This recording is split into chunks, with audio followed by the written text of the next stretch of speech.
చాలా ప్రజలు మోసం చేయడం, వాళ్ళు ఇబ్బంది పడుతున్న నేపథ్యం.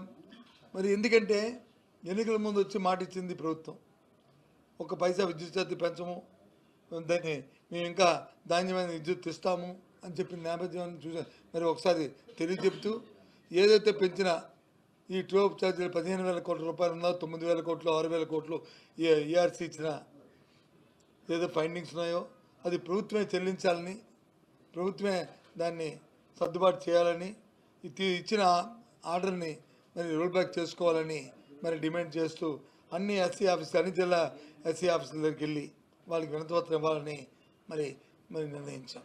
దాంతోపాటు ఎక్కడైతే డిస్కామ్స్ ఉంటాయో డిస్కామ్ల దగ్గర మాత్రం డిస్కామ్లో ఉన్న సిఎండి దగ్గరికి ఇచ్చి వాటికి వచ్చి ఎస్సీలకు ఇవ్వాలనేది ఇచ్చాము ఈ కార్యక్రమాన్ని. అలాగే జనవరి 3వ తేదీ నాడు ఇప్పుడు వచ్చి ఫీజు రీంబర్స్మెంట్ని మరి ప్రభుత్వం వచ్చి 7 నెలలైంది.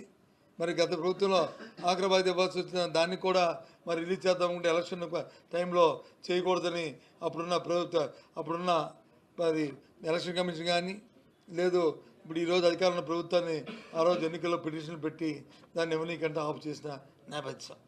ఇప్పుడు వచ్చి మొత్తం అంతా కలిస్తే అప్పుడే మూడు వాయిదాలు అయిపోయింది, 4వ వాయిదాకి వచ్చేస్తుంది. ఇప్పుడు వచ్చి రిలీజ్ చేయడం వల్ల మరి విద్యార్థులు ఎంత ఇబ్బంది పడుతున్నారు. కాలేజీల్లో వచ్చి మరి ఫీజు కడితే కానీ పరీక్షలు కూర్చొని మరి చెప్తున్న పరిస్థితిని కూడా మరి ప్రభుత్వం దృష్టి తీసుకొచ్చి వెంటనే 3వ తారీఖు లోపల మరి వాటిని ఇవ్వాలి.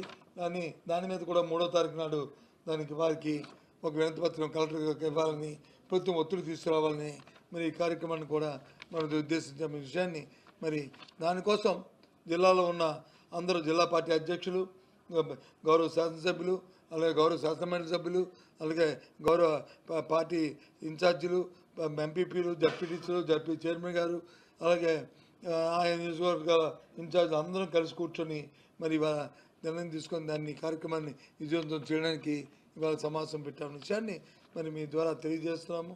ఇది ఇప్పటికైనా సార్ ప్రభుత్వం మీ బాధ్యతను గుర్తెరిగి ఏదో వైసీపీ పార్టీ చెప్తుంది, ఏదో ప్రతిపక్షం చెప్తుందని కాకుండా ఒక పెద్ద మనసుతో ఒక బాధ్యత గల ఒక రాజకీయ పార్టీగా ప్రజలకు ఇచ్చిన మాటను నెరవేర్చుకుంటూ రైతులు ఇబ్బంది పడకుండా, రైతాంగం ఇబ్బంది పడకుండా ఏదైతే ప్రొక్యూర్మెంట్ ఉందో ఒక విధానాన్ని పెట్టి మరి మద్దతు ధరని వాళ్ళకి వచ్చేట్లు ఏర్పాటు చేస్తూ మీ యంత్రాంగాన్ని అప్రమత్తం చేసి మీరు ఎక్కడ ఏ ఒక్కరి ఇబ్బంది పడకుండా చేయాలని డిమాండ్ చేస్తున్నాను.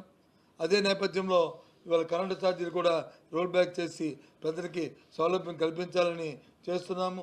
అదేవిధంగా ఫీజు రీంబర్స్మెంట్ రిలీజ్ చేయాలని కూడా మరి డిమాండ్ చేస్తున్నాం.